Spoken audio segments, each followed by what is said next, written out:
الرحمن الرحیم بسم اللہ الرحمن الرحیم خذوا وتمتعوا قلیلا انکم مجرمون ویل یومئذ للمکذبین وإذا قیل لهم ارحموا لا يرحمون ویل یومئذ للمکذبین فبأي حدیث بعدہ یؤمنون۔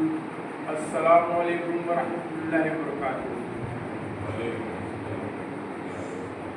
سب سے پہلے ہم اور آپ سلوک کی بارگاہ میں درود اور سلام کا نذرانہ دلوں کی گہرائیوں سے پیش کرنے کی سعادتیں حاصل کریں۔ اللہم صلی علی سیدنا محمد اللہم بارک علی محمد وعلی آل محمد کما بارکت علی ابراہیم وعلی آل ابراہیم انک حمید مجید۔ ناظرین، سامعین اور بزرگان محترم، میں نے ابھی سورہ فصلت کی آیت 1 کی آیت کی تلاوت فرمائی۔ اس میں اللہ تعالیٰ نے اپنے بندوں کو فرمایا کہ میرے بندو تمہیں اور کھا لو اور غرق لو لیکن تم مجرم ہو۔ کون لوگ مجرم ہیں؟ اللہ نے فرمایا اس دن یعنی قیامت کے دن جھٹلانے والوں کی خرابی ہے۔ جب ان سے کہا جائے کہ نماز پڑھو تو جو لوگ نماز نہیں پڑھتے اس دن قیامت کے دن ان جھٹلانے والوں کی خرابی ہے۔ اور اللہ پاک نے فرمایا اس کے بعد کون سی بات پر ایمان لائیں گے؟ یعنی اللہ نے اور رسول صلی اللہ علیہ وسلم نے تو نماز کا حکم قرآن میں دے دیا اور نماز پڑھ رہے۔ اللہ تعالیٰ نے فرمایا کہ کھا لو اس دن اور غرق لو، موت تو آنی ہے ایک دن، لیکن تم مجرم ہو۔ کیونکہ اب بات کو جھٹلانے والا نافرمان ہوتا ہے اللہ کا، وہ اللہ کا مجرم ہوتا ہے۔ آپ صلی اللہ علیہ وسلم فرماتے ہیں عجباً لطالب الدنیا والموت یطلبہ۔ آپ صلی اللہ علیہ وسلم ارشاد فرمائے کہ حیرت آتی ہے اس شخص پر مجھے جو دنیا کی طلب میں لگا ہو حالانکہ موت اس کے طرف میں لگی ہوئی ہے۔ یعنی انسان سے دنیا کمانے میں لگا ہوا ہے کہ عزت کہاں ملے گی، لذت کہاں ملے گی، شہرت کہاں ملے گی، سکون کہاں ملے گا۔ کہ اللہ پاک نے آدم علیہ السلام کے یہاں پہ بلڈنگیں بنانے بھیجا تھا؟ نہیں، امتحان کے لیے بھیجا تھا۔ اللہ تعالیٰ نے فرمایا کہ جو لوگ نماز نہیں پڑھتے وہ اللہ کے مجرم ہیں اور یہ جھٹلانے والے ہیں، قیامت کے دن ان کی خرابی ہے۔ اور آپ نے کہا کہ کون سی بات پر ایمان لائیں گے؟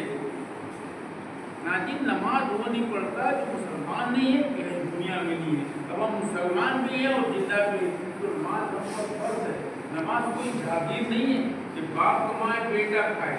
نماز قرض ہے، فرض ہے، معاف نہیں ہے۔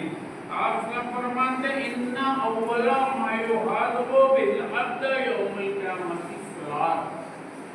آپ صلی اللہ علیہ وسلم فرمایا کہ قیامت سب سے پہلا سوال نماز کا ہوگا۔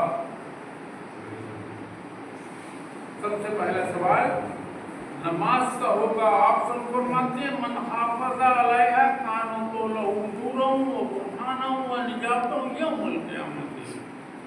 آپ نے فرمایا کہ جو لوگ نمازوں کی حفاظت کرتے ہیں قیامت کے دن ان کے لیے نور ہوگا، دلیل ہوگی اور اللہ کے عذاب سے نجات ہوگی قیامت کے دن۔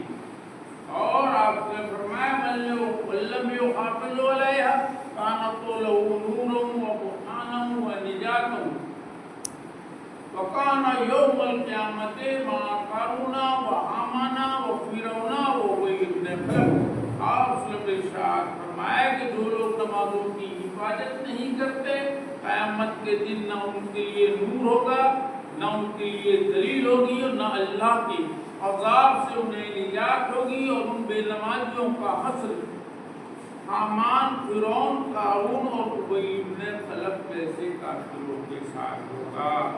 اللہ اکبر۔ اللہ تعالیٰ نے سورہ طٰہٰ کی آیت نمبر 14 میں ارشاد فرمایا کہ الصلاۃ لذکری۔ اللہ پاک نے فرمایا کہ میرے بندو میری یاد کے لیے نماز قائم کرو۔ اللہ اور بندے کی ملاقات کا ذریعہ نماز ہے۔ اس فکر کو تازہ رکھنے کے لیے اللہ تعالیٰ نے اپنے بندوں کو نماز کا حکم دیا اور فرما دیا کہ بندہ آزاد نہیں ہے، اس کا کوئی مالک بھی ہے۔ آپ سب فرماتے بین العبد و بین الکفر ترک الصلاۃ، آپ نے فرمایا کہ بندے اور کفر کے بیچ نماز فائل ہے۔ جس بندے نے نماز چھوڑ دی وہ بندہ کفر سے لپٹ گیا۔ اللہ اکبر، انا للہ و انا الیہ راجعون۔ ہم اللہ کی امانت ہیں اور ہمیں اللہ کی طرف جانا ہے۔ ناجی آپ لوگ فرماتے ہیں من ترک الصلاۃ متعمدا فقد کفر، آپ نے فرمایا کہ جس نے جان بوجھ کر نماز چھوڑی اس نے کفر کیا۔ اللہ اکبر، کسی مفتی صاحب کا فتویٰ نہیں ہے بلکہ سلطان انبیاء کے اسلام صلی اللہ علیہ وسلم کا یہ فتویٰ ہے۔ اس فتوے کو قیامت تک کوئی مائل نہیں بدل سکتا، سورج اپنا راستہ بدل سکتا ہے، حضور صلی اللہ علیہ وسلم کی بات نہیں بدل سکتی۔ اس پر سب مسلمانوں کے ایمان ہے۔ غلط کروں بولیے